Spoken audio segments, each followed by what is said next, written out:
Existeixen dos tipus d'equacions de segon grau.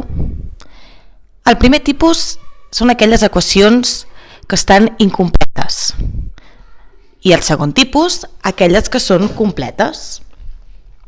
Dintre de les incompletes tindrem aquelles de la forma ax al quadrat més bx igual a 0 i les de la forma ax al quadrat més c igual a 0. En el cas de les completes, ax al quadrat més bx més c igual a 0. Comencem pel primer tipus d'equacions incompletes, aquelles que no tenen c. En aquest cas, per resoldre una equació de segon grau incompleta que no té c o terme independent, el que hem de fer és treure factor comú.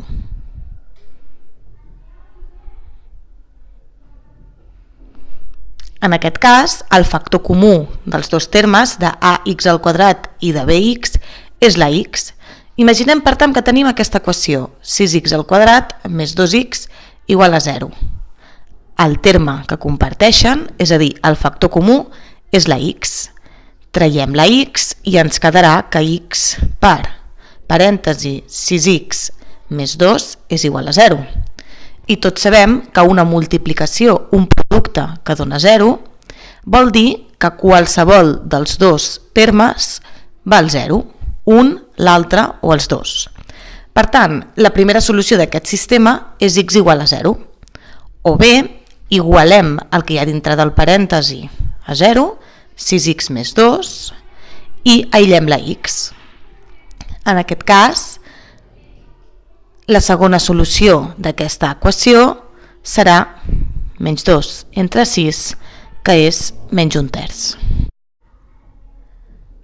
L'altre tipus d'equació incompleta és la de ax al quadrat més c igual a 0, és a dir, aquella que no té b. Aquesta encara és molt més fàcil de solucionar.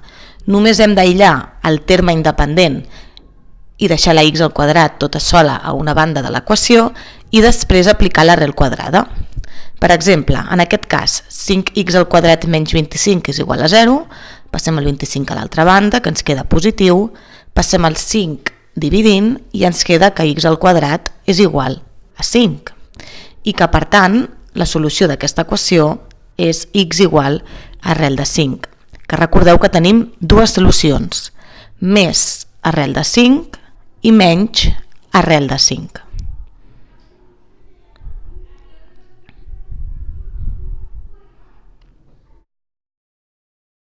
Anem ara a solucionar una equació completa, és a dir, aquella que té la fórmula ax al quadrat més bx més c igual a 0.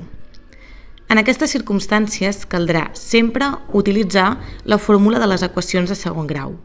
Aquesta fórmula és x igual a menys b més menys l'arrel quadrada de b al quadrat menys 4 per a per c i tot això partit entre 2a. Anem a veure un exemple. Posem per cas que tenim la següent equació, x al quadrat més 3x més 2 igual a 0. En aquesta equació, la a és 1, la b és 3 i la c és 2. Posem ara aquests valors en l'equació que acabem de comentar.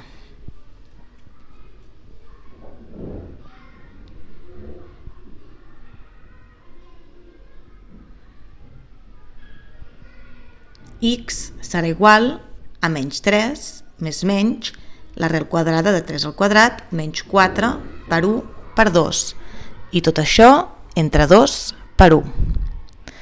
Això ens dona menys 3 més menys 9 menys 8 partit entre 2 que és igual a menys 3 més menys l'arrel quadrada de 1 entre 2. L'arrel quadrada de 1 és 1 i per tant ara tenim dues solucions. X pot ser 3 més 1 entre 2, que dona menys 2 entre 2, menys 1, o pot ser menys 3 menys 1, menys 4 entre 2, que és igual a menys 2. Aquestes serien les dues solucions d'aquesta equació.